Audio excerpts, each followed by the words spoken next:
Welcome to ZakteamPodcast, Elena. I am really, really honored for you to take your time out of your very busy schedule and present you to my audience.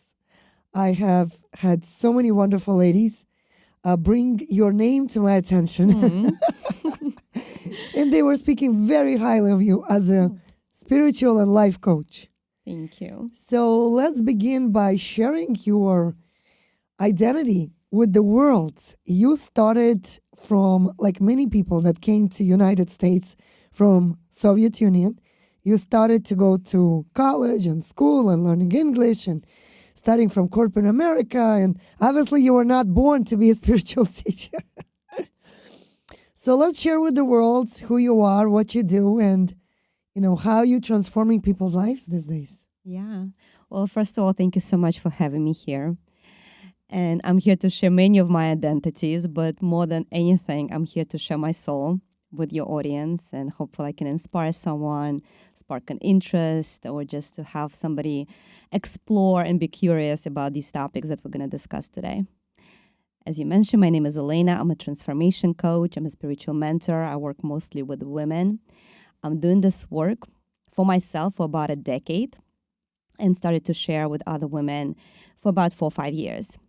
But as you mentioned, I came to America when I was 17. Wow. And like many of us immigrants, I wanted to live an American dream, like all of us, right? And for that, I pursued a career in finance. I actually went to business school. I have an MBA. I ended up working on Wall Street for many, many years, climbing the ladder until I realized that my ladder was leaning against the wrong wall, that I meant to do something else in life, that I did everything that society tell us that we need to do in order to be happy, right? So I chased like everybody else on a rat race, the money, the status, real estate, getting married, having kids, like all the great things. And there's nothing wrong with this. Like it's part of the spirit, it's part of human journey, right? It's part of being here in this beautiful place that we call Earth. So I enjoyed it till some point, but I later realized I'm not as inspired anymore. It doesn't have a spark in me anymore. I wake up in the morning and I'm dreading starting the day, and I don't like that feeling. I really wanted to feel light. I wanted to feel blissful. I wanted to feel like a woman. I wanted to be in my flow. And I started to, not really chasing, I started seeking that. So that's how my journey has begun when it comes to what I'm doing now. Amazing. How long have you been doing it? So, as I said, about a decade ago, I had what I call a spiritual awakening. We had Deepak Chopra. Maybe you've heard of this spiritual teacher. Yeah, he came to my corporate job to have a discussion on what it means to be an enlightened leader. Because when you work on Wall Street in a corporate environment, and of course there's so many ambitious people and there are a lot of ambitious men and everybody's competing and everybody wants to be on top and be a manager, be a leader, make it to be a managing director. Being a leader is one thing, but being an enlightened leader, and by that he meant somebody who inspires others. When you feel in the presence of someone, you feel like you want to do more. Those people that are expanders. I feel like you're one of those people that you just feel good about being in the energy field, like being around them, right? So he was talking about what does it take, what kind of qualities does it take to be that? And as he was speaking, I was taking notes on my phone. I'm like, and it feels so resonant within me. I felt like I am that. I want to be that. I want to be more of that, right? So he had a beautiful discussion, and that at the end of the presentation, he had a very small meditation. He said, just close your eyes and let's meditate for 5 minutes if we have time. And for the first time in my life, I was meditating. Wow. Because like so many other people, meditation was something weird, and I always assumed that I can't meditate. But in that moment, I really tapped into that being within me. And when I came home that day and I told my husband, there's something happened to me today, I don't think I'll ever be the same. I'll never be the same. And I want to pursue that. I don't want this to be just one blissful event. I want to feel more and more and more that connection to a higher source, higher power, however you want to call it. And that's when my journey began. This is when the teachers started to come into my life. Synchronicity started to happen. Books falling off the shelves in the store, just like information after information. And I just went on this journey and started to travel to sacred sites, started to work with coaches, with teachers. And one thing led to another when I realized that this whole journey was not just for me, that I need to share this with others. I need to have other people wake up. Beautiful. And this is how I started it. This is amazing. Yeah. Well, Elena, how would you say that your meaning of life have changed? Yeah. And how did you let go that corporate America material world, I should call it, and really turn it into a life that you have right now? Yeah. It's a great question. Thank you for asking that, because it's not an easy path, as you can imagine. Course. Because when you live life, and I called it a golden cage, right? You're in a cage, but it's golden. You have material wealth, you make money, you can spend them. We all want that. Right. And for a lot of people, they think if you get into spirituality, it's this or that. Right. And I'm here to debunk that myth. It doesn't have to be this or that, right? We can be abundant and we can be spiritual and we can believe in higher powers and also be very abundant and prosperous and afford things and do things with our money. But it wasn't easy, but I just felt so much faith within me and so much trust that I want to do that. And for me, wealth really, I started to define wealth differently. Because for a lot of, and you working in real estate and we're all living in New York, right? Like for a lot of people, wealth just translates to money in the bank. Correct. For me, wealth is also time. There's a formula. Like it is money in the bank, but just one portion of it. It also how much time you have to spend for you, for your family, for what you love to do. And when you work in a corporate America, you don't have time for that, right? So you are treading like you are having your time be paid with money, but it's just so much hours that I worked on Wall Street. Like it's been like more than 9 hours a day. So I knew that I wanted to have more time for me. I also think that having good relationship is wealth, right? And when you constantly working and chasing other parts of your life, your relationship with your husband or with your kids, like you don't have enough attention to them, and I didn't like that either. So there were things that really was pushing me to get out of that corporate world, and I started to feel that, well, my meaning of life is how do I feel in the morning? Do I wake up happy in the morning? Do I go to sleep grateful at night? Do I feel blissful through the day? Do I feel joy and ease and all these things within my body through the day? And when the answer is no, what kind of quality of life is this? You know? So I started to just change my mindset around what I really like to do, what I love to do, how do I want to spend my days, and that's what led me to live in a corporate. Yeah. How did your life change getting into spiritual world with your husband and your kids? Yeah. Did it make a huge transformation also? It must have been very difficult for your husband to see a different person that out of nowhere you just started to bring a lot of changes into the family and to your life. So how would you say that he accepted it, and how is it changing the life of your kids? Yeah, it's a great question. I mean, I always say it does take a very confident and a strong man to handle a confident and a strong woman. For sure. So kudos to my husband for handling all my iterations of Elena. We met when I was 22 years old, so he's seen it all. Of course, when there's love, there's a lot of patience in how you come about and how you invest in the relationship and in the family, and especially when you have children. But I'm definitely a better wife and a better mother and a better woman by doing this work. Because when you constantly chasing something, when you're constantly having this feeling inside of yourself of stress or insecurities or not being good enough, because corporate world does that to you, because you're never good enough. There's always more. There's always better, right? You can jump high and run faster. But Yeah, when I started to do this work, and I do believe, and this is what I tell everybody that I work with, like my clients, is that it's really a woman that creates an energy in a house, right, in a home.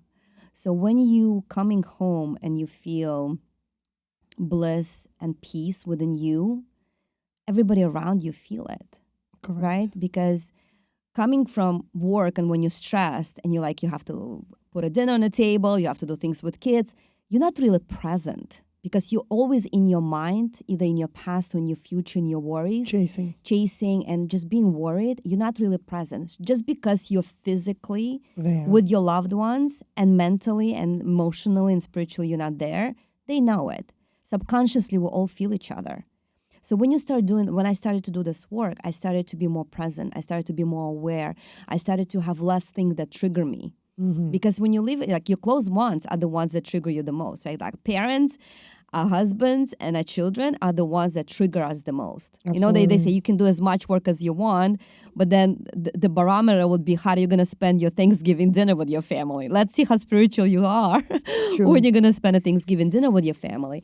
So definitely doing this inner work helped me become a more content person. In control also. Yeah, and just being softer, being wiser, being more joyous, and my kids felt it, and of course my husband felt it, and he supports me through all my iterations and through all my transformations. And as you said, like of course when you're going on this journey and you start unplugging yourself from different programs, you go through a lot of deaths of yourself, and you need to it's an interesting roller coaster, I want to say. Yeah.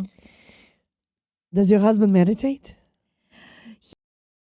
Of course, he has meditation practices, and I have a place in Mexico as well that we go often, where I run my retreats, and it's a pretty spiritual place, and there's a lot, like it's a big community of people, expats from all over the world, and they go there, and there's a lot of different events, and it's not like he does meditations, and I also record meditations. He listens to some of my meditations, so it's not meditations in silence; it's more like a guided meditations that I record for on top of music. So he likes that. Not as often, to be honest, as me. But when he gets into the mood, he can do it. Do you have a YouTube channel where you have all these meditations? I have a YouTube channel. I haven't been updating it recently, but I have a few meditations that has like 30,000, 40,000 views. Wow. Yeah. Outstanding. So, Elena, I've noticed in my life experience that people have hard time meditating. Yeah. What do you think could be? Like what causes them, what triggers them not to be able to be like either in a sleeping mode or awake mode, right? I think meditation is that energetic connection with yourself, which at many times right now I tell my team and my family that I wish that maybe instead of working for 8 hours, we would actually meditate 1 hour in the morning, 1 hour at night. In the morning to say thank you for waking up.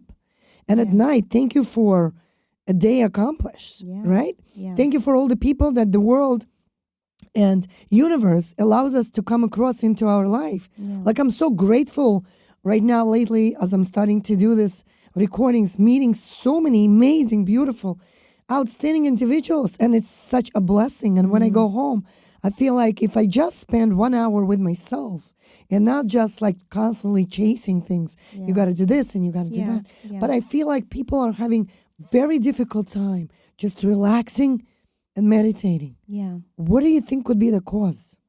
Well, I think you said it because we're so busy, right? We're so busy constantly in our mind. It's hard for us to shut it down.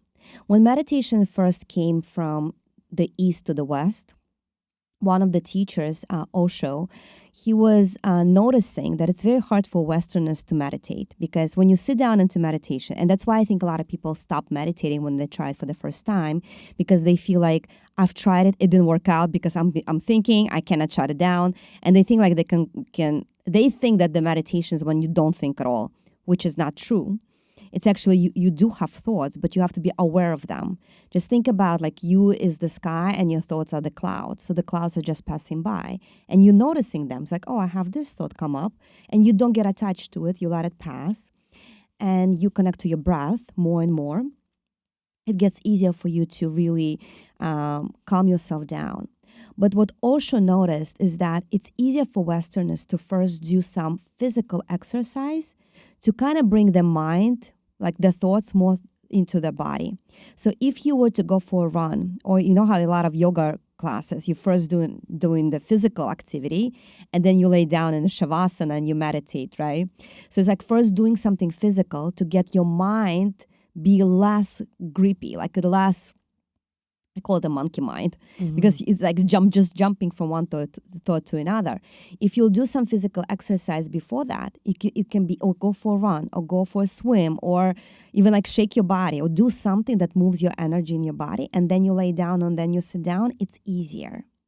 What I also suggest, what I mentioned, is that I record guided meditations where I help people through visualization process, through listening to music, calm themselves down, because I'm guiding them with my voice. I'm guiding them through a journey, and it gets easier and easier and easier. Of course, the best meditations where you can sit for an hour in silence, then you like a Buddha level. But it's just like going to the gym, because you have to exercise your muscles to get better and better. Same with meditation. If you do it, when people tell me I don't have 15 minutes to meditate, I'm like, you need 30. If you don't have 15, it means you're so busy, right? It means you're so busy that you need even more. For people that are very busy, it's a requirement. And it's actually much better, like you mentioned, first thing in the morning or last thing at night to meditate. Because when you, in that state of mind, it's called hypnagogic state, between asleep and awake, it's the best time to meditate and do any visualization exercises for manifesting.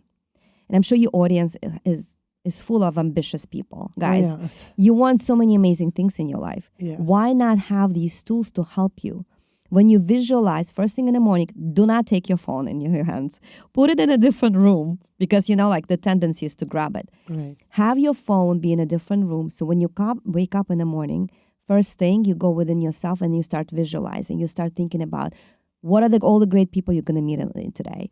How do you want to spend the day? How do you want to feel through the day? What do you want to manifest a month from now, a year from now, 5 years from now? Visualize it in that first thing in the morning, without grabbing your phone, without going on social media, scrolling Instagram, and right away feeling like you're not good enough. Because everybody is portraying the best life in social media, and you start comparing yourself. Do not do that. Like, go within you, start visualizing and manifesting and meditating what you want to achieve in life. I guarantee you. I want you to give me a call in a few months and say, Elena, it worked. It will. I think a lot of people mixing the two between praying and meditating. What is the difference? Let's touch that. Yeah. Right? Because you and I spoke about it. I clearly get it. But I think a lot of people just need to hear it from you. Well, an easier way to explain it, praying is talking to God. Meditating is God talking to you. Because when you're meditating, you're receiving the messages. When you're praying, you kind of like, the other thing, when we're praying, it means when we're asking for something. Praying is usually asking for something, right? If you're asking for something, it means you don't have it today. Correct. And that's already a formula for failure, because you have to get into a state like you have it already. That's the formula for manifesting. Like, we're all abundant. Like, if you have a phone right now to listen to this podcast, you're already abundant, right? Absolutely. You know what I mean? So when we also with praying, when you just memorize certain words based on anything, some religious books or whatnot, right? And you don't feel those words, you might as well just stop praying. It's not going to work, guys. I'm sorry to tell you. You really have to feel into those words and what you're asking. You need to be committed with your gut. Yeah. And of course, like, I use combination of praying and meditating, right? I use combination of, I am asking for something, but more than anything right now, I'm not asking, I'm just saying my gratitude. And when you say gratitude for what you already have, God just going to give you that much more of that. Talking about God, Elena, let's touch upon the love. Yeah. There's so much love that we need now in the world. And it's very, very obvious right now. We're seeing a movie that's a real life movie. And I personally feel and believe that love should really come within us. And we really need to start stepping up, raising the bar, and doing more for each other, for our family, for our children, for our even husbands, right? Like, my husband sometimes questions me, why would you want to do this? And sometimes I get upset and I'm like, why don't you get me? I'm doing this for X, Y, and Z. And at times, sometimes I just want to kind of like get upset and explode. Like many women, we have hormones jumping up and down, and we just want to react. But I try to catch myself in that moment and say, you know what, baby? Patience. Just give yourself and me patience. It will show up.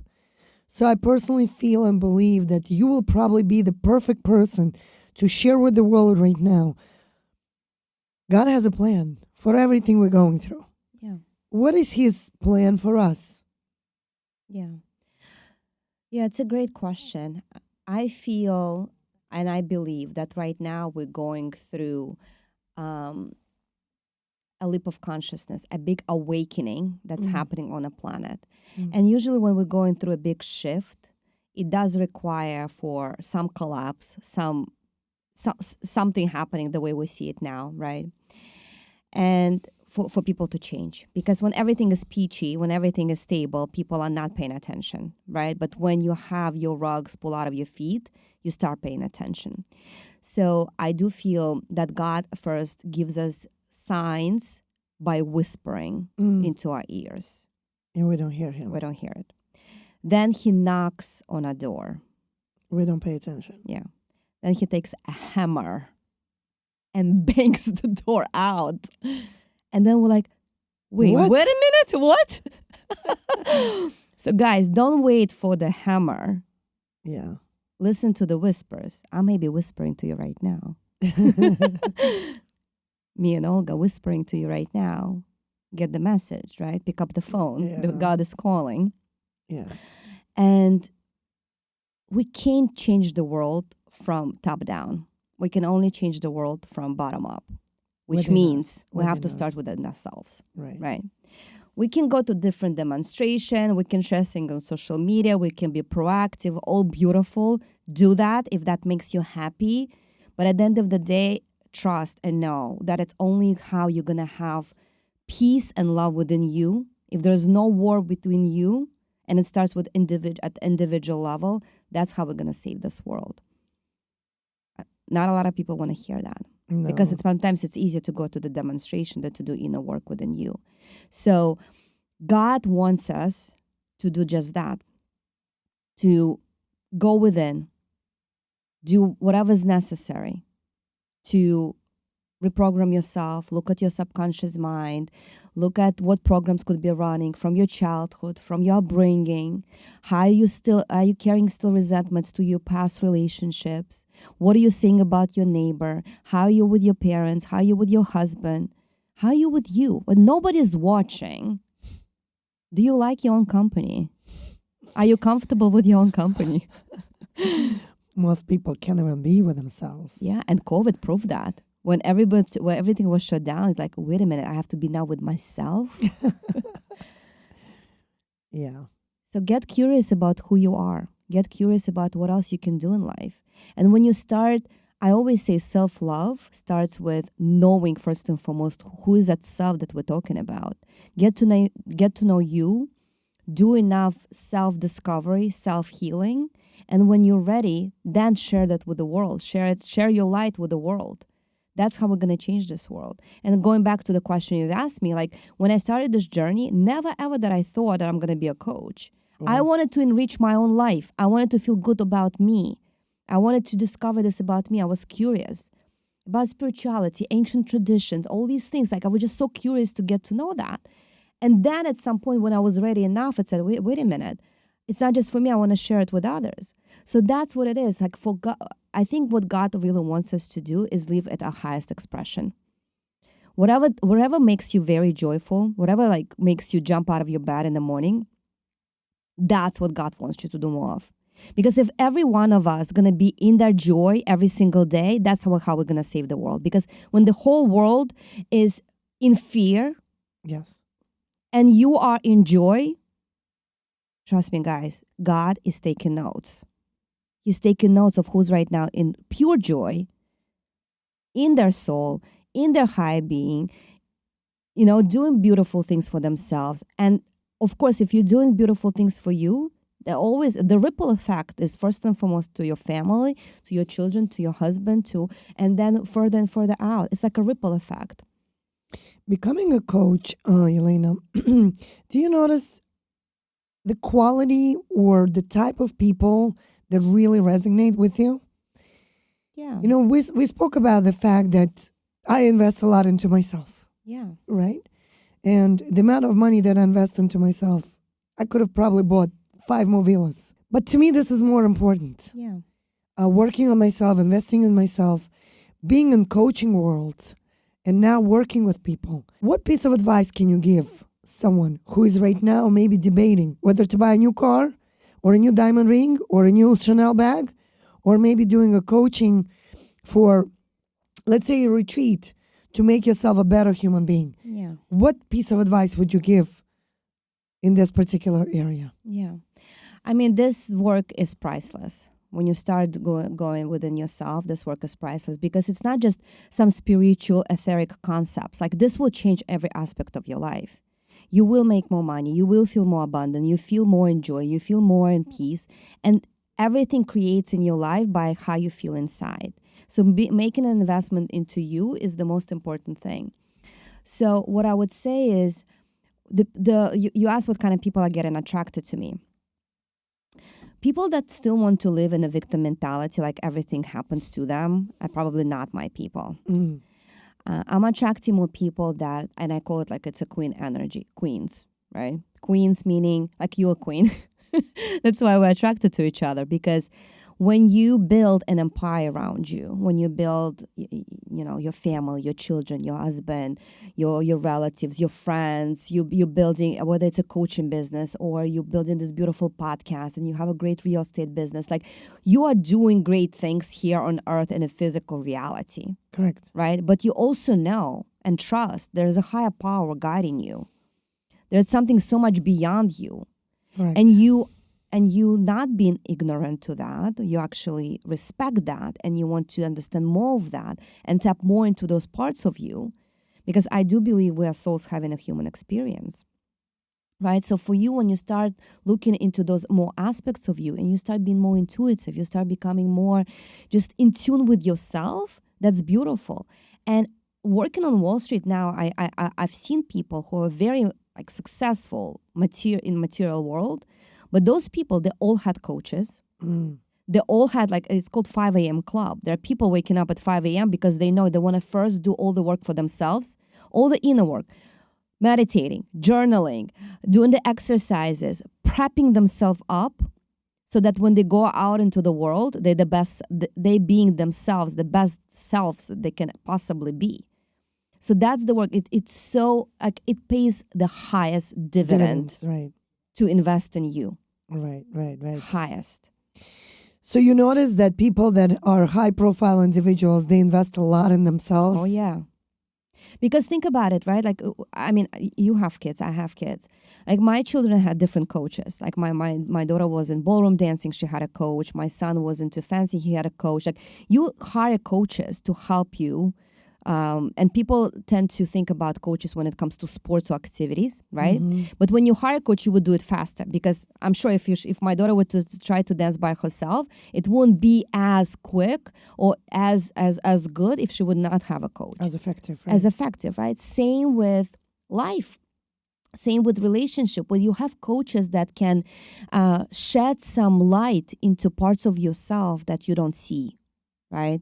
Or they can be your cheerleader, or they can, there's so many things that coaches can do with you, for you, help you dig out those best aspects of you. You're going to go so much faster. 100%. Yeah. Listen, it even happens to me sometimes when I share, all my insights with my coach, and he is like, "Hey, Olga, I love you doing this, but let's get back on track. And like Exactly. he's like my best friend right now. And we talk about life, we talk about what's going on in the world, we talk Yeah. about business, we talk about family. And there is some areas where he's just guiding me back on track. And I just could not see my life without them in my life because I have so many of them. Yeah. I have a lot of mentors and I have a lot of coaches and I have a lot of teachers. And like I said, when I pay them, trust me, buying the best diamond in the world, I would not probably feel the same way as how Yeah. I feel paying my coaches. Yeah. Because I know that they are opening up the best version of Olga in the future. And 100%. everything that people seen in me, like it's not just something that I was born and woke up and said, hey, let me just do this. Yeah. Yeah. Sometimes even getting ready to come here, I get 5,000 phone calls and I need to be pulled in 5 different directions. Yeah, sidetracked. Yeah. But you need to stay focused. Yeah. And speaking of all the high profile individuals, right? Yeah. I think if there is any traits that they share as common denominator is staying focused. Yeah. No matter what happens, staying focused. We're going to get distracted by the whole entire world's events for different reasons. Staying back on track, staying focused. Yeah. And I think it also goes back to, yes, we're going to get knocked out. Yes, we're going to get distracted. Yes, our mental state will get completely wiped out. But you know what? What makes a good person probably strong is when we don't stay in that momentum for too long. Yeah. When you just say, you know what? Yes, I identified it happened, but I don't want to be in that feelings for too long. I will get up, I will dress up, and I'm going to do my best each and every day. Yeah. And that's what I believe goes back to the parenthood, right? Yeah. So, speaking of parents, I am blessed with having 2 amazing parents. Mm. My mom was an amazing best friend of mine, and my dad, who I only had for 37 years. Mm. So I definitely feel that he embedded in me such great qualities as a person. He raised me as a very strong leader, strong individual. And I think that's what radiates into what people see in me. I have to give it all to my parents. Mm. And speaking about parents, right? What role do you believe parents play in their children's life? It's not about just bringing them into this world, but raising them as a good, strong, hardcore individuals. Yeah. What do you feel about parenthood and childhood? It's an amazing question because a big part of my work is working with people's inner child, which is that those versions of us that could be stuck in one way, shape, or form in our childhood. And we're walking in adults' bodies, but we're still little kids. I feel like it touches my heart to listen to what you have to share about your parents and the impact that they made on you, because you are this amazing, strong woman because of your parents. And you're one of the luckiest ones, because by doing so much work now with other women, I see how parents upbringing did something within us or created us in a way that we may not feel that we're good enough. I had an amazing relationship with my parents, and I think I'm also a byproduct of that love, of that strength, of that determination. But I also feel that a lot of us get so disconnected from our emotions, from our little girls within. And because we don't feel that we're worthy, don't feel like we've received enough love, we don't feel that love as adults. So I do a lot of work, as I mentioned, with women when it comes to the inner child, because I do feel how we are with men, and there's a lot has to do with how we were with our fathers. How we are as women, how we love ourselves, how we love our bodies, has to do what our mothers were saying to us when we were little. Because that inner voice, that inner critic, for the most women, is their mother's voice, to be honest, right? So and same with men, right? Because we get to experience men, and we in a way subconsciously are projecting and looking for our fathers within our relationship when it comes to men. So it's a very, very deep topic. We can get maybe even like in the next podcast we can get into all of this, because this could take hours and hours to talk about this. But it's beautiful work, and I want people know that your relationship with your parents are really dictating how you are right now living your adult life when it comes to, again, relationship, when it comes to money, when it comes to everything. And our parents, and we came from the generation from former Soviet Union, right? They were so conditioned, they were so programmed in a certain way, right? Yes. 9 to 5, working hard. I mean, just the beliefs that were embedded into us, for the most part, they outdated. Not because they didn't give us love, they gave us so much love, right? And we have to love them and respect them and honor them. I do believe that we really have to honor our parents because they gave us life, first and foremost, right? And they gave us the best that they could at the level of their consciousness, at the level of their understanding. And years ago, nobody was talking about personal development. Nobody was talking about spirituality. Maybe some people talked about religions, but it's different than doing the inner work and really understanding your psyche and really understanding all the parts of yourself. So it always starts with, like, for people, and I see it again and again and again, people who have great relationship with their parents really, really succeed more in life than those who don't. But the good news is that you can reprogram yourself, that you can change how you feel today, because your past doesn't have to dictate your future all the time. You can really change that. So that's my invitation would be for you to really look into those aspects of you, how your upbringing was, what kind of relationship your parents had, what did they instill in you. If there's something that you still have in a resentments to them for something, heal that. Really heal that. You're mentioning a lot about intuition. Yeah. How do you feel people are using that natural gift that we all have? 100% will have Some people working it very well. And that self-trust. I have my own incident that happened exactly a year ago where my intuition was so vividly open talking to me. And I ignored it. And that resulted in a very, very big loss. I'm sorry. Last year, exactly this week, that marks 1 year ago, when I bought a new phone and I didn't download the app of ADT. And I was rushing to go to my sister's house for Thanksgiving. And my intuition was telling me, hey, it's holiday. Open your safe. Put on your Rolex. Put on all your beautiful gems on. And Thanksgiving, you deserve it. It's the day you should celebrate. Those are exactly the words, Elena, that were playing in my brain. And I was getting so distracted, right? Hey, we're running late. Where are you? Hey, you were supposed to be here by now. Where are you? And I think this is exactly the definite experience for me personally that I learned to say to people after that episode. My intuition will not only run my show, but it will run my life. It will run my business. I even follow my intuition whether this client is the right fit for me or not. Yeah.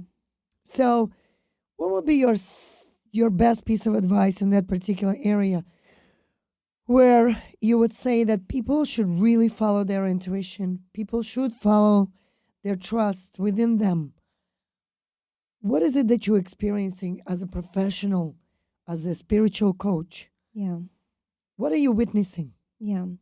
Yeah, a lot of women come to me with a request, with hope that they can listen to their intuition much more. And like you mentioned, we all have our intuition. It's the sixth sense, right? It's the gut feeling.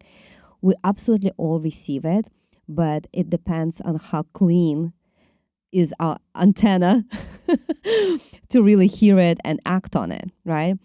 And what I said before, how God speaks to us, and intuition is you can say that God, our higher self, our soul, however you want to call it, high intelligence, you name it. You put a name on it. I don't have to put a name on it. However you call it, it speaks to you through the body. It speaks to you in whispers. That's why you're running around your house, your intuition whispered to you a couple of times, girl, get that Rolex on. It's not going to be knocking on your door for this. It won't, unless you're in a life-death situation, your intuition may. But it whispers. And when we don't listen, we ignore it, we start little by little chipping away at ourselves and losing trust. And intuition then, like, she's not listening, she's not listening, she's not listening. We have to understand that we all have free will. It's up to us how we want to live our life, right? So, but when you start, it's your ally. It's like having an unseen coach. If you can hire a coach, do all the inner work so your intuition is your coach, because it's really an inner voice. It's always there. You cannot not have it. The only problem is that you're not listening to it. Why? Because you're busy. You're distracted. You're on your phone. You're running around. You're doing all of those things. That's why you're not hearing it. So for anybody who wants to listen and hear more of their intuition, the advice would be is to spend time by yourself. Come up with that relationship with you. When you sit in silence every day, you start listening to yourself more and more and more. And then your intuition speaks to you through signs, through dreams. You know how many dreams that I've had lucid that came through? I just received messages in my dreams. Or I ask a question, then I walk on the street, all of a sudden the bus passing by and there is a message on the bus. Then I get into the car, I put a radio and there is like a lyric of the words. I'm like, boom, it's just for me. Then I get it and then I get into, I don't know, Instagram, the very first post, here it is, the answer. I know. And if it happened 3 times and then I listen to it, I'm like, come on, I have to listen. Right? Because that's how intuition speaks to you. And of course, through the body as well. Gut feeling, goosebumps, just inner knowing. Sometimes you can't even explain it. You just know it. You just I just know it's right. That's it. I just know it. So that inner knowledge, it does take some work to get to that point where you really trust yourself. And it's those little by little. When intuition gives you an answer and you listen to it, you kind of build the trust within yourself. It's like a piggy bank. Like you put another coin, and then you become this self-master. What happens if we don't listen to it? Yeah, that's, the consequences of it, right? But I do feel that we have a destiny and we go from point A to point B. And if it's something that meant for us, it'll come. But it's like in a navigation system. You get into your car. You're in a point A. You put your point B, that you have to be somewhere in 2 hours. Your navigation calculates it, and you start driving, right? So think about your intuition as the navigation system. And then you're like, you know what? I just want to get off this exit. I don't know. And just feel it. And you get lost. You get lost. Your navigation system. Recalculating. You know that voice? Right. Recalculating. It recalculates. You get back on track. You're driving. Then again, I don't know. You got hungry. You're like, let me get off to get McDonald's. You get off. You get lost again. You lost another 3 hours. Then recalculating. It gets you back, but you may lose so much time. Why? Why would you want to do this to yourself when you can just listen to your intuition right away and get from point A to B quick, easy. Yeah. That's why I tell my family, I'm like, you know what? Instead of working X amount of hours, why don't I have 2 hours a day just mentally puzzling the day? Yeah. And making it work where it's как манты заплетали. Just put it all together, make it perfect, make it great. Yes. What latest projects are you working on? So I'm coaching people privately, and I'm also running retreats. I'm planning my next retreat in Tulum, Mexico. It's going to happen in spring of next year.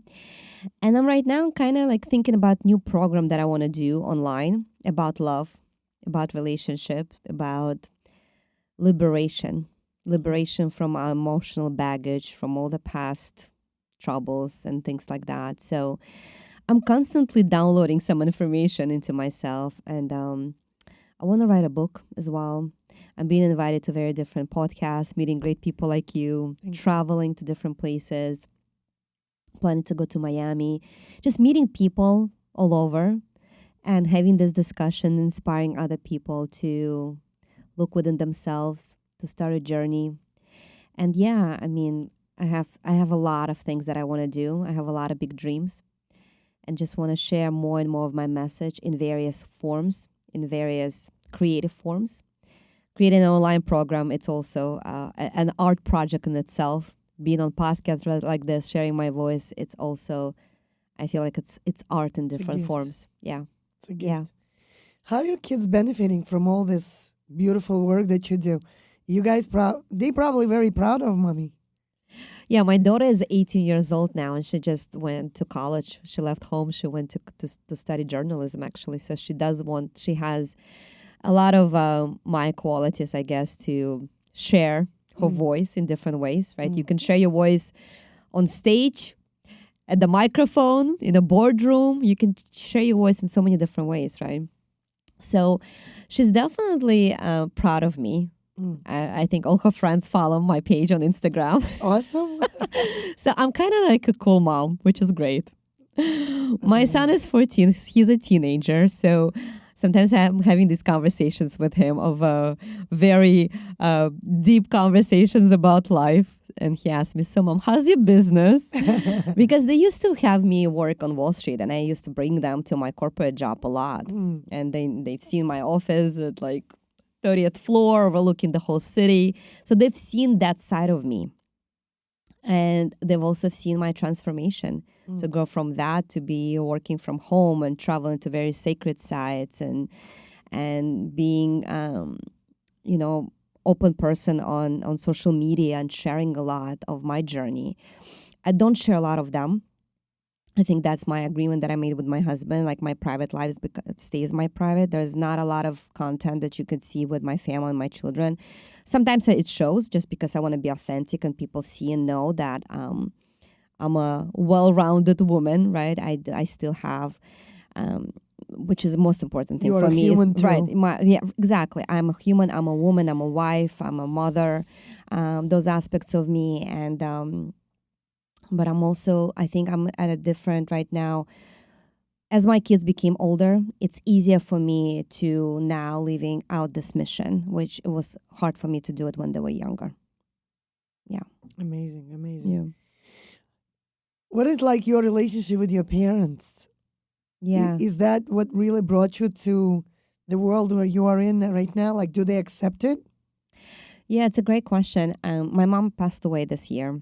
So sorry to hear. Yeah, and it was interesting for her to also witness me through this transition.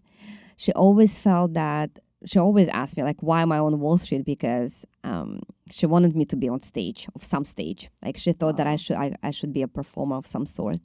And she was like, nobody sees you in that cubicle, in that office. My daughter, she needs to shine. So she did all that. And then when I went into this journey to become a coach, she was like, why are you doing this? I think it's all Soviet Union parents. Yeah. It's like, nobody needs to see. Why are you sharing all of this? People should not see you. They're going to put a bad eye on you. Don't share anything. So I'm like, Mom, I thought you wanted me to be seen. Now I'm being seen and like, what's going on? So, but yeah, she accepted it fully, and she loved me doing this. It's actually my very last retreat that I did in Miami last year. One of the last conversation I had with my mom before she had a stroke. Unfortunately, it was all very sudden for our family. Like I felt maybe she felt that something was coming to a close somehow, somewhere within herself, because she did. The words that she told me about how proud she is of me doing this was really, really touched me back then. I didn't realize it back then, but it was like so profound to hear that, how much she's proud of me for doing what I'm doing. So, yeah. Did you witness any changes after you lost your mom? Oh, yeah, a lot. I went through my own death. Yeah. I became more... I don't really like to use this word spiritual because people are like, what is spiritual? I definitely become much more intuitive. More aware. More aware, more connected. I don't have to prove anything to no one. I'm like at this point where I'm so content with myself, so strong, so empowered. Your roots are solid. Because when you go through such loss, you question everything. I mean, I've questioned my whole life. I question even like doing the spiritual work. I question what is true. I needed to dig deep within myself to get those answers, to pull myself out of them.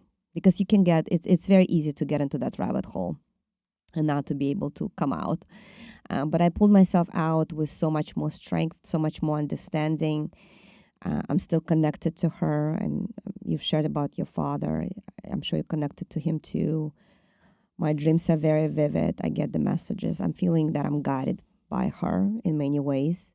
And I'm sure she's watching me right now and being very proud, just like your father is proud of you. Yes, absolutely. Do you believe that they're not here in the physical body, but they still. Do you believe that we are souls that keep coming back? Oh, yeah. I believe strongly in reincarnation. And I believe that it's not easy when you can't prove it, right? Like I could say these words, and maybe some of you listening is like, how can we prove that, right? But every time I ask a question like this, I get some sort of a sign, which keeps me like, why are you questioning that? Believe it, you know? And I do believe that we play different roles for each other, right? From lifetime to lifetime, right? Like my mom could have been my daughter or the other way around. Maybe not. Like I don't have a proof of that. I mean, there are people that read past lives. There are people, mediums that can do that. But then again, you have to use your own discernment. But how do you know if they're speaking the truth, right? Like I'm a very spiritual person, but I'm also very logical. Like you guys are gonna love me because I'm not just believing in some woo-woo stuff. Right. Like I also question, right? Like, how's this true? And for me to really know if it's true is having response in my body. Like if I'm having that like feeling, like goosebumps internally, I know that it's true. If I don't get that, you could say whatever you want. You can be the best medium or whoever. If I'm not feeling it in the body, it's not my truth. And I feel like everybody's speaking through their own filters, through their own understanding, through their own language. You have to understand yours. You have to develop yours. And then it's you'll always know that you're in the presence of truth, whatever that is. Absolutely. Yeah. What would be one piece of advice if you could share with younger generation right now, those that are really experiencing this newer life, I would say? Yeah. I think we are going for the past couple of years through very big transformation. We lost so many lives during COVID. We continue to lose so many people right now. I personally have one answer: raise the bar for more love. Yeah. What would be your piece of advice or anything that you want or can share with our youth? Yeah, I mean, I have like my children, like I mentioned, they're 14 and 18, and I see what's happening with them with the access to social media that we did not have. I feel like every generation is different because every generation have their own challenges and also have their own gifts and lessons and advantages, right? Like we didn't have, at one point, I'm glad that I don't grow up with social media, right? But at the same point, you have access to so much information, right? So you have to use your discernment, what information you receive. I am worried about social media and AI, artificial intelligence, and all of that coming on board. And what is it going to do to our children? What is it going to do to the next generations? I'm thinking about that a lot. But there is nothing that can overtake human consciousness. Our consciousness is what we have to invest in, right? And consciousness is love, is our understanding to and connection to higher power. So enlisting that in children, enlisting that in younger generation is very, very important for them to have their own connection, right? Not to be sidetracked all the time because there's just so much noise out there in the world, right? And if we can, my goal is to have for my kids, especially my daughter being for girls, right, is having that self-confidence, having that self-worth, self-love, believing in yourself so much, knowing that you're worth it, knowing that you got this, knowing that you have everything that you need to succeed in life, to also change other people's lives, be that example, right? Not just for me, acquiring things. It's so easy to acquire things. But what about the heart? What about the soul? How much connection and love you have within you that the other people can feel from you and really be a better people. So, yeah. This was such an amazing time with you, Elena. It's like Likewise. I felt like I found my soul sister. Oh, thank you. Of course we are. Yes, and just share with the audience a little bit more about what you do and what is your business consists of. I know you're extremely busy.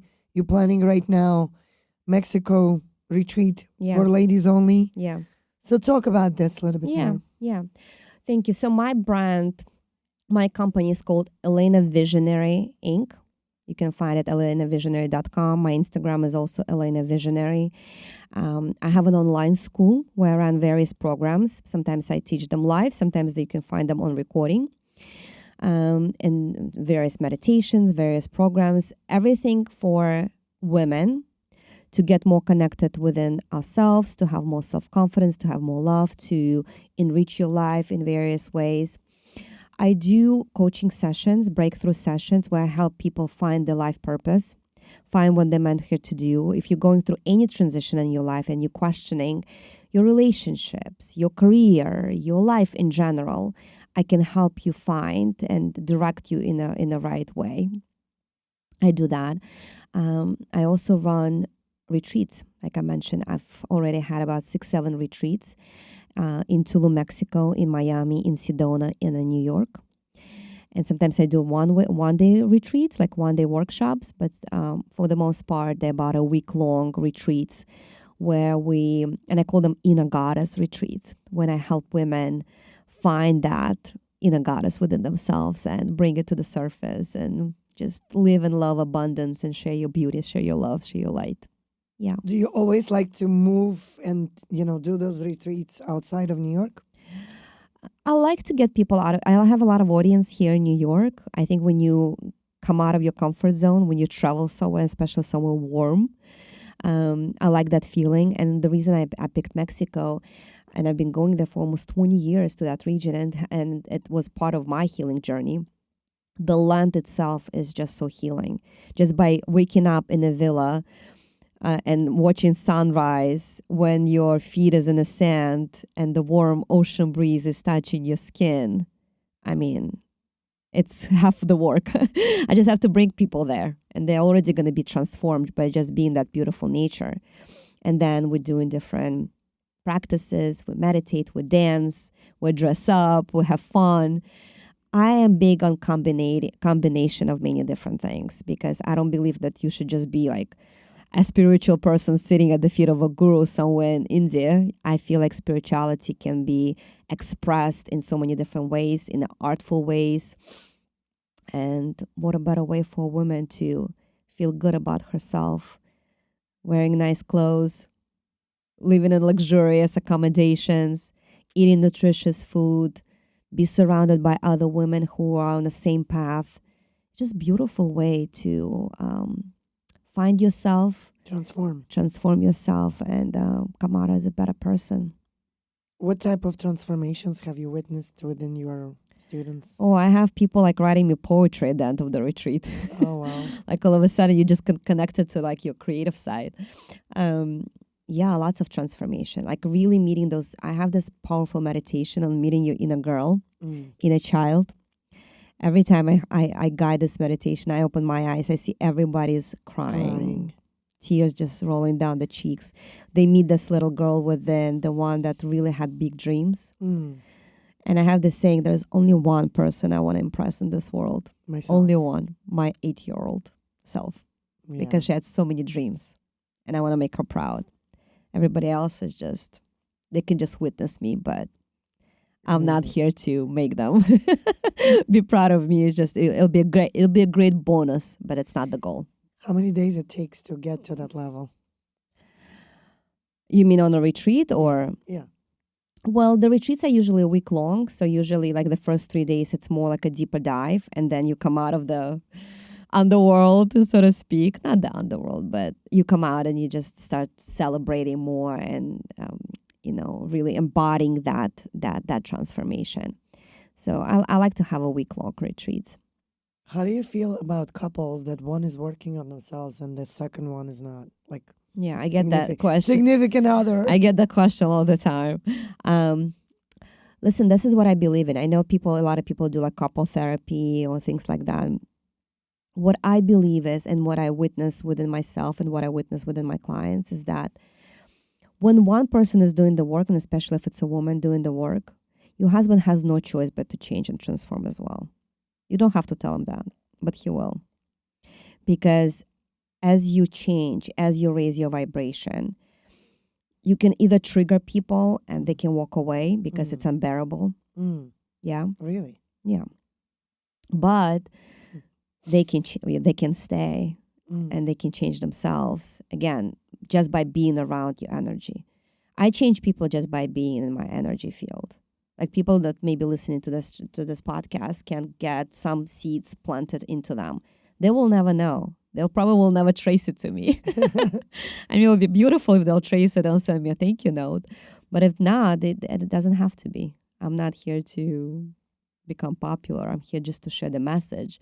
But people change as you become more attuned with you, as you become more connected to you, and you start being a vessel for higher power flowing through you. People will change just by being around you. So that's what I feel. I feel like for every woman, you can start doing the work yourself and you'll see how your partner will transform. In the end of your life, what would you rather have more of, money or fame? Money or fame? I would say neither, actually. I do feel, well, both are important, and I'll tell you why it's important also for spiritual people, because sometimes people think, oh, it's so material, money or fame, right? I think when spiritual people just that want to do great things in life, when they have money, they can do even more greater things in life. They can impact more lives. So I do feel there is this wound that a lot of spiritual people have, that they don't have money, because I think in the back of the days, it was either or. I think a lot of people would take an oath if they were to go into spirituality or become a monk or become something. They deny the material world, and I feel like that memory can also sit in ourselves, that it's either or. But I think right now we're living in a world where both are possible, and I think when people that are great, that people want to invest in personal development, people want to invest in spirituality and want to share great message in the world, I want those people to have money. And when you're saying by fame, like look at Tony Robbins, right? He's famous, but he's famous for changing people's lives, right? Correct. He is abundant and rich because he has all these resources to change people's lives. Why wouldn't you want to have people have that much money and that much fame if they are changing lives? So there is a great benefit of being famous and rich, because if you have great intention, that's the key, right? What are your intention in life? What do you want to do with that money? What do you want to do with that fame? Impact the world. Yeah. If you impact in the world in a positive way, if you can have that much money and build schools in Africa, build retreat centers in Costa Rica, help out people in general, yeah, why not? Even better, right? Correct. So from that perspective, both, but I don't think that's what I'm chasing. I'm really, at the end of the day, I just want to feel good about myself and have, as I said, make my 8-year-old proud, make my soul proud that I have lived this life in my highest potential. Well, it's been an amazing episode, Elena. Thank you very, very much for joining me today. Thank you. Everyone, I just want to say how grateful I am for having Elena here with us, especially to all the ladies that have been recommending Elena on my podcast. It's few of you. I have to say officially, thank you. You know who you are. Okay? Yes, we know who they are. We know so who grateful. They are. So grateful. And there is big surprises on the way. Elena definitely will be around. And I want to say thank you guys for watching. Stay tuned for more exciting episodes. And I love you all. Thank you. Thank you.